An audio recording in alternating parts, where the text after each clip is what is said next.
Hello my cotton-headed, donut-smacking muffin lickers. My name is Hayden from the MagicalKillaCow YouTube channel, and today I am back with another video for you guys. This one playing as the Scout on King of the Hill Nucleus, using the Babyface's Blaster, the Pretty Boy's Pocket Pistol, and the Genuine Handshank. But a little later on I do switch on over to the Candy Cane, and I'll explain why in this video. But basically this video is Babyface's Blaster Round 2. So essentially this is a reply to one of my previous videos that I made, basically saying why I hate the Babyface's Blaster and why I think it's a terrible weapon and why I think people shouldn't use it. So this video is just kind of going to go over all the points I made in that video and explain why they're completely uneducated judgments and they just shouldn't be acknowledged, like, at all. So basically my main arguments that I used in that video were that pyros are way too powerful against this set, and the fact that you move too quickly so you can't aim anything, and it was kind of my lack of skill, so I kind of blamed it on the weapon and not my skill. But I have improved at the game since then, I'd say. Probably not by too much, but a little bit. So I can kind of say that yes, it was my aim and it was my skill that was letting this weapon down, and that's my fault, not the weapons.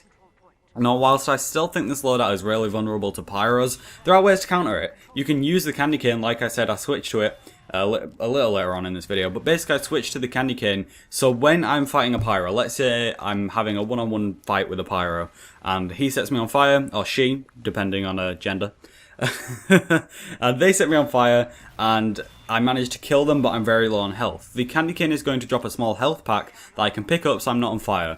Because you take more fire damage with this set, you feel more vulnerable to pyros, and you are more vulnerable to pyros, but by doing this and using the Candy Cane, you can pick up the health, and they're not as big of a threat if you can still manage to kill them.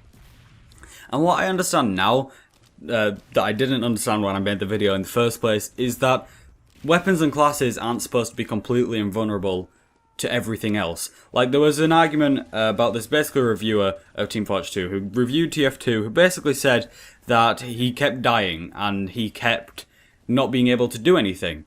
And that kind of brought to my attention that yes, weapons and classes aren't supposed to be able to completely kill everything else. There are things that they're weak against, and for this set it just happens to be pyro. Now, I'm not saying that this is one of the best sets and everybody should stop using the scattergun and the pistol and switch over to this. I'm just saying that my judgments that I made in the first video are not really to be acknowledged as much, and this loadout is a pretty decent one. Now, I wasn't playing to the top of my game in this gameplay, but I do manage to do a couple nice things, and I do manage to be able to kill things. Like, here we go, I'm fighting this pyro. As you can see, my health goes down massively from the afterburn, and I can't really do much about that. And this is the time that I switch on over to the Candy Cane, and if I was in that situation and that pyro would have died, and I'd have killed him, I'd have got a health pack, and I could have picked that up and I would have been able to survive. So it really is just finding the way of being able to counter a set, and being able to use weapons to be able to counter things that are trying to counter you. And it is kind of confusing, but the rule kind of applies to a bunch of different weapons. And there's a lot of times where you'll need to find out, let's say as a spy, you get countered by a pyro.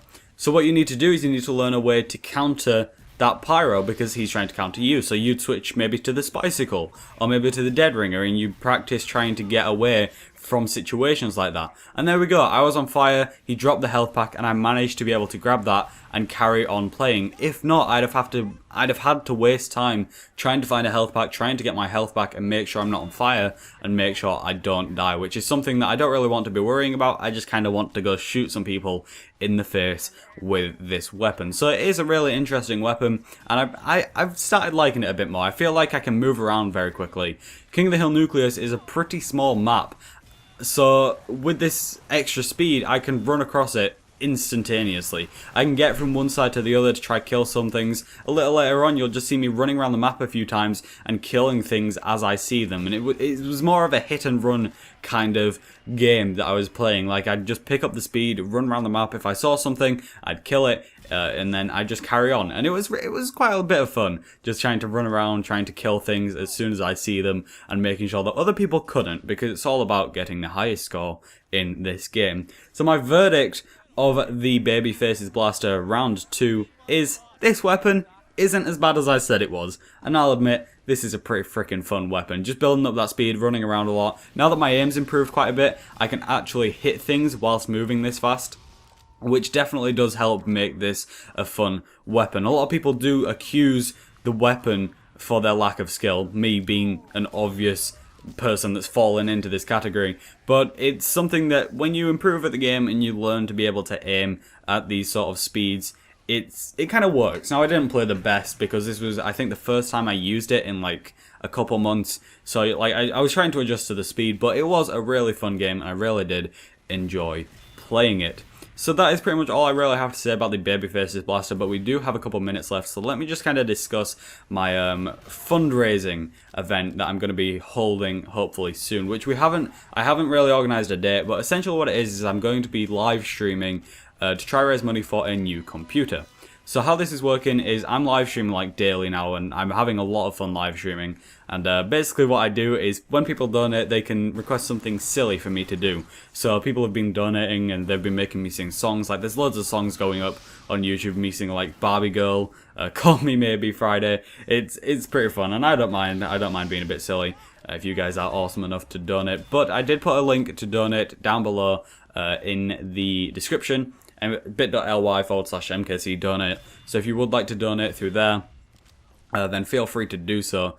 Then yeah, you'll be able to request something silly, but hopefully we'll be able to live stream and do it. I'm going to be cashing out of TF2, so I won't have any hats, I won't have any weapons, I won't have anything, any strangers, nothing, and hopefully I'll be able to get about £200-300 from that.